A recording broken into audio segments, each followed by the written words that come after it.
रहता हूँ मैं, डिनर पे वेट करूंगा तुम्हारा। बस एक ही रिक्वेस्ट है तुमसे कि अपने दिल की सुनना। घर, गाड़ी, ये सब कुछ इम्पोर्टेंट नहीं है। इम्पोर्टेंट ये है कि हम साथ हैं। मैं जानती थी तुम आओगे और चाहती थी कि नहीं आओ।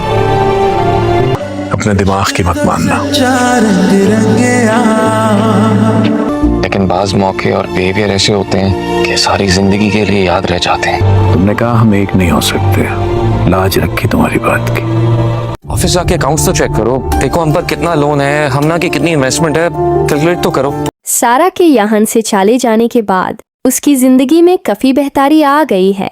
उसकी पुरानी मोहब्बत कमाल अब वापस उसकी जिंदगी में आ चुका है। कमाल अब भी सारा से बेपाना मोहब्बत करता है और इस बार उसका इरादा बिल्कुल सीरियस है। वो अब तक सारा के जवाब का इंतजार कर रहा है और इस दौरान उसने किसी और से शादी भी नहीं की। याब कमाल दोबारा सारा से मिलता है तो वो उससे कहता है कि अब वक्त आ गया है कि सारा अपनी जिंदगी और मुस्तकबिल के बारे में सोच समझकर फैसला करे। कमाल उस पर जोर देता है कि दोनों को अपने रिश्ते को एक मौका देना चाहिए।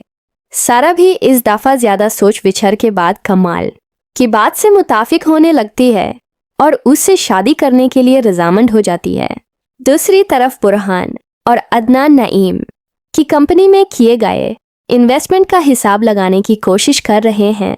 उनका मकसद ये है कि वो अंदाज़ा लगा सकें कि उन्होंने कितना पैसा लगाया है ताकि वो इस इन्वेस्टमेंट की रकम नईम को देकर उससे जान छुड़ा सकें और इस बिजनेस से निकल सकें।